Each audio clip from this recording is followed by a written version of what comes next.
कश्मीर की बर्फीली पहाड़ियों पर खतरनाक जानलेवा हमला, चुड़ैल की डरावनी कहानी। हेलो दोस्तों, नमस्कार। मेरा नाम है हबी और आज मैं आपको सुनाने जा रहा हूँ एक ऐसी डरावनी और सच्ची घटना जो कश्मीर की बर्फीली पहाड़ियों में हुई थी, जहाँ बर्फ के नीचे छुपा था एक खौफनाक रहस्य, एक चुड़ैल। साल था 1983। सर्दियों की कड़कड़ाती ठंड में एक ट्रेकिंग ग्रुप दिल्ली से कश्मीर आया था। उनका मकसद था गुप्त घाटी के उस हिस्से को एक्सप्लोर करना जहां आम लोग जाना तो दूर उसका नाम भी नहीं लेते। वो इलाका स्थानीय लोगों के बीच छाया घाटी के नाम से जाना जाता था। पहाड़ों पर बर्फ की सफेदी के बीच छुपा था एक पुराना खंडहर। इस ट्रेकिंग ग्रुप में कुल 6 लोग थे, 3 लड़कियां और 3 लड़के। सबके पास कैमरा, टेंट, खाना और जीपीएस था। पहले दिन सब कुछ सामान्य था।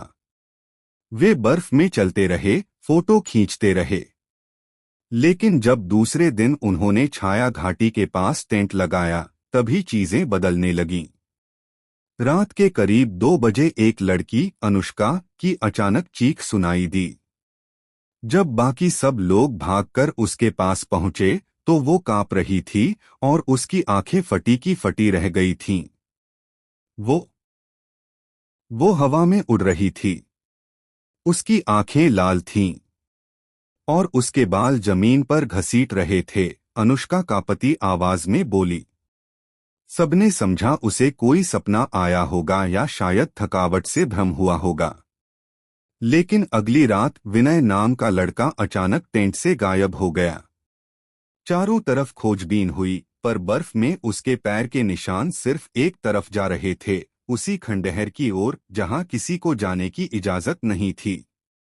खंडहर का रहस्य। अगली सुबह सभी ने मिलकर खंडहर के पास जाने का फैसला किया।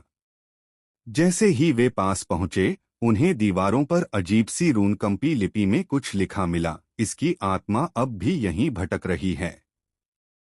जो यहां रुका वो कभी लौट नहीं सका।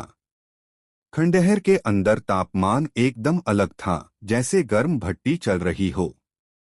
वहां दीवारों पर खून के हाथों के निशान थे और बीच में एक पत्थर का तख्त जहां जले हुए इंसानी बाल पड़े थे। वो यहां थी, अनुष्का ने डर से कहा। तभी अचानक दरवाजा अपने आप बंद हो गया। सब फंस चुके थे।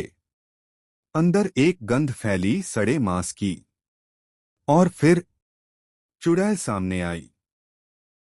उसका चेहरा इंसान का नहीं था, आंखें बाहर निकली हुई, जुबान 2 फीट लंबी और वो उल्टी दिशा में चल रही थी। उसकी हंसी ने खंडहर को थर्रा दिया। तुमने मेरी नींद तोड़ी है। अब सबको सुला दूंगी, वो बोली। वो एक एक करके सब पर झपटने लगी।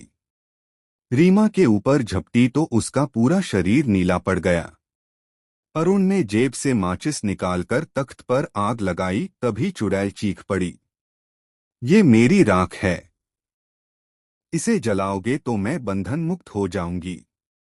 तभी अनुष्का को याद आया, स्थानीय गाइड ने कहा था कि उस चुड़ैल को उसकी ही राख से मुक्त किया जा सकता है, लेकिन अगर गलती हुई तो वो पहाड़ से बाहर भी आ सकती है। पर अब कोई चारा नहीं था। अरुण ने आग लगा दी। अचानक तेज भूचाल सा आया। खंडहर गिरने लगा। चुड़ैल की चीखें गूंजने लगीं, तुमने गलती की। अब मैं आजाद हूं। अगली सुबह बचा सिर्फ अरुण और अनुष्का। बाकी चारों कहीं नहीं थे।